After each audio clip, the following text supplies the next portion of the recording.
Hey everyone. First of all, I apologize if this goes off prematurely. Again, I apologize in advance.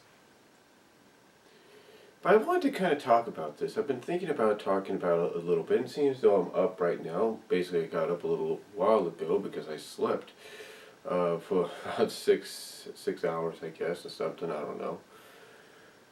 I thought I'd talk about basically The Killing Joke, which is a very infamous, if not controversial, Batman graphic novel story.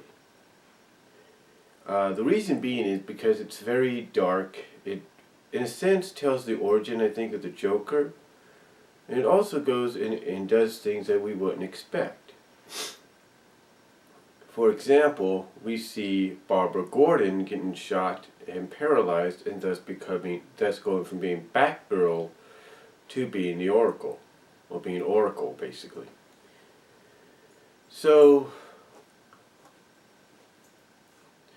with that said and everything, when The Killing Joke got announced at San Diego Comic-Con as being the next direct-to-video digital Blu-ray DVD release from Warner Brothers Animation, as part of the DC original animated movie universe. It got a thunderous applause. It got a thunderous pop. People are happy about this because this was the one story they had been wanting to see, or at least one of them. So, with that said, everybody always wondered how in the world is Bruce Timm and everybody else involved going to be able to adapt The Killing Joke into a PG-13 rated project, which assumedly, when you take a look at the history of all the DC animated movie universe movies, from Superman Doomsday all the way to the more recent, I think, Justice League Gods and Monsters, each and every one of those have had a PG-13 rating. Some, questionably, were close to probably getting a rating that people thought would be more appropriate for it, but it never came. That is until now. You see, recently, over the weekend at New York, I think at New York Comic-Con, I believe, it was revealed that I believe the director,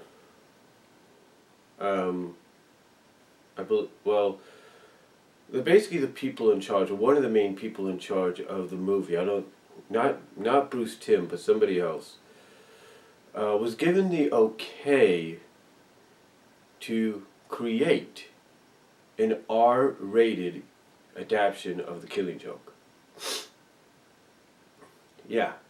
Out of all the movies they had done, from, like I say, Superman Doomsday to recently Justice League Gods and Monsters, every single one of them have gotten a PG-13 rating, including Assault on Arkham, which was basically a adaptation of the Batman Arkham series.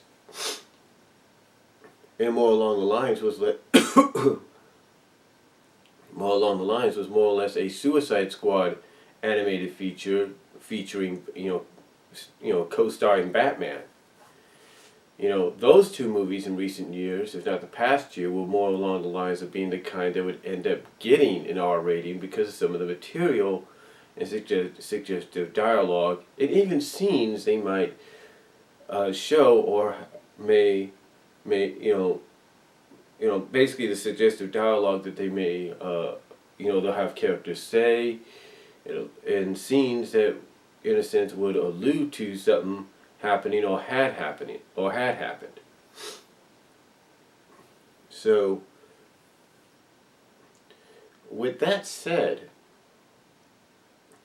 with the announcement that I think not just Warner Brothers, but the MPAA is giving the okay for The Killing Joke to get an R rating in 2016, thus possibly making it the first direct-to-video animated feature in the DC animated universe, if not any comic book universe. I don't even think the Hellboy direct-to-video movies did this. But as far as like mainstream, comic book adaptions into mainstream comic book animated adaptions, this would be a huge historic thing, because ever since 2007, you've had, companies like DC, then later on Marvel, they've all basically, anytime they would adapt something or they would tell an original story, most of the time their animated features would be PG-13 rating. Yeah, they would be. And, there'd be nothing more than that. I mean, I look at films right now that I have, like The Invincible Iron Man and Punisher and Black Widow, and those are PG-13 rating. I'm sure Captain America and Iron Man are there too.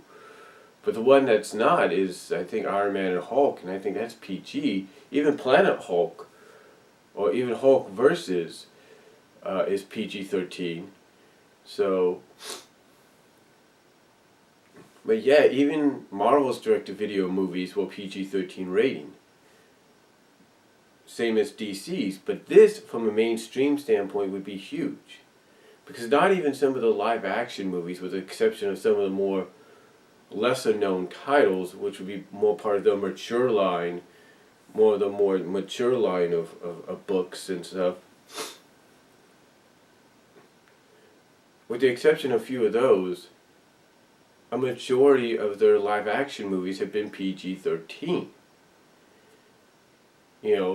Some have even had a PG, like the Fantastic Four movies. Not the one that came out this year, but you get the idea. But a lot of the mainstream DC and Marvel films have always had, like I say, with the exception of the lesser known ones, which were more the darker, more mature toned titles, ended up having PG-13 ratings. Punisher is more well known than Blade. He's more, up there as one of the original characters well, basically he's one of the more well known characters, but he's more of a character that's in that group of a few exceptions of movie adaptations getting R ratings.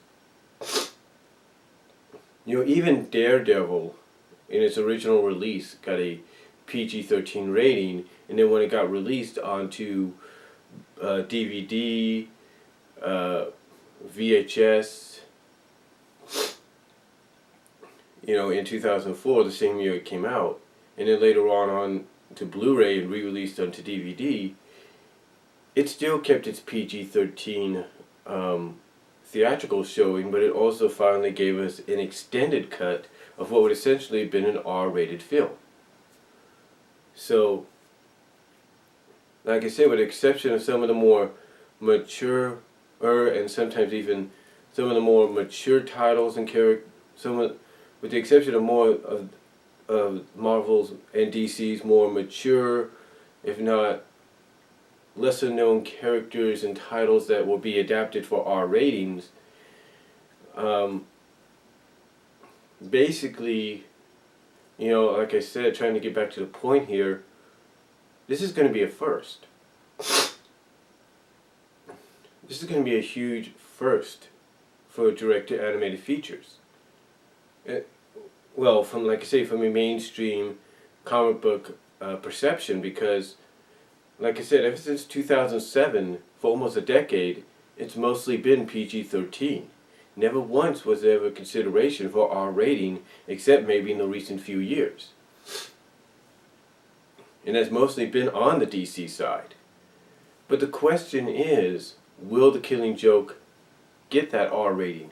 Will the people behind it, the main person behind it, not just Bruce Timm, but the other guy, the guy that's got the say-so to either make it R-rated, to make it an R-rated film, or to keep it PG-13, will he go in that direction? You see, that is the biggest question. You know, here's an adaptation that fans would love to see get, kind of stay true to its origins, or stay true to itself in some ways. And the only way you could probably do that is to kind of give the creators, give the creators a little bit more leeway with what they're doing. You know, when Batman Beyond: The Return of the Joker came out, it got it on, came out as a direct-to-video movie. It got a PG rating. It did. It got a PG rating in the early to mid 2000s. But when fans when fans found out online that there was another version, and basically that certain scenes were altered to give it that PG rating, fans demanded that uncut version, because to them, when they saw it, it was a lot more intriguing and interesting. Again, like I said, it was a lot more intriguing and interesting to them because, sorry, I was thinking there for a second, because it had a lot more to offer. It wasn't hiding anything. So that's why, when they petitioned for that, Warner Bros. Said, okay, let's give it to them. And thus you have not only one, but you have two versions of it. You have the original, and you have the uncut.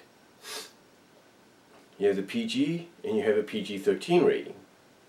So to me, that's the fans speaking out and saying, hey, we want a PG-13 rated Batman Beyond: Return of the Joker. We want this version that you were going to do, but yet you decided to alter because you wanted to keep Batman Beyond PG rated and more kid-oriented, preteen-oriented, family-oriented.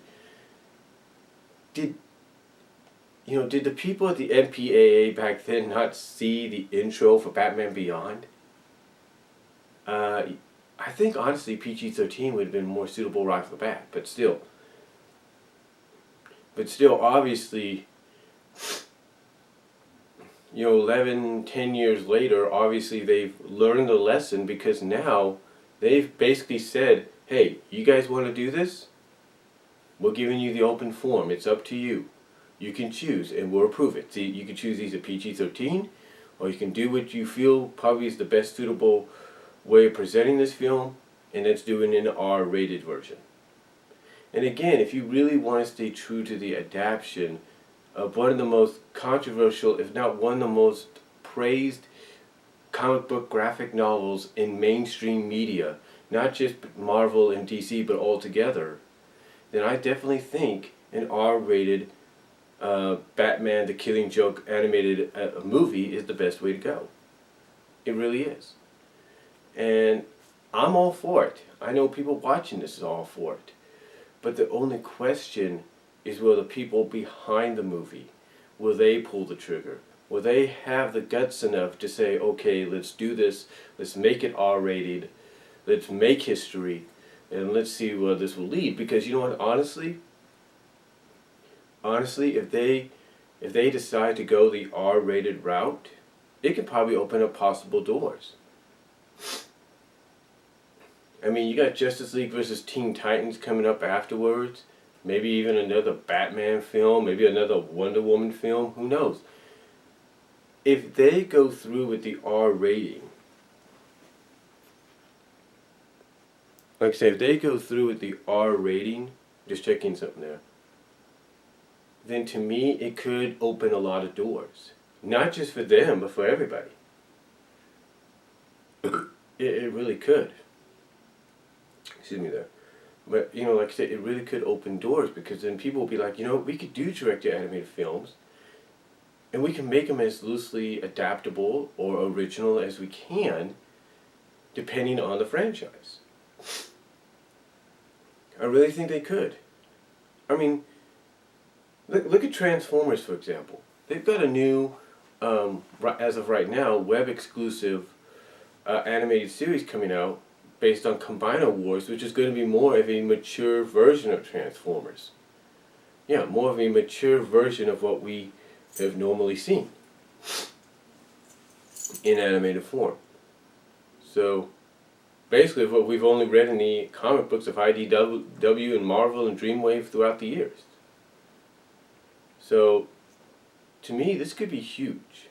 This could be really groundbreaking for all of mainstream media, especially comic book adaptations, or even video game adaptations, for all we know, or toy adaptations, when it comes to doing direct-to-video animated features. But the question is, will they do it? Will the people behind the Killing Joke adaptation pull the trigger? Because I think, in closing, I think just like everybody else, they could do a whole lot more if they say, hey, let's do the R-rated version. Let's go the R rating route and see what happens. Because I think it could really help. And I believe everybody watching would agree. So that's all I'm going to say, folks. Let me know what you think down below. Comment if you like. I'm out.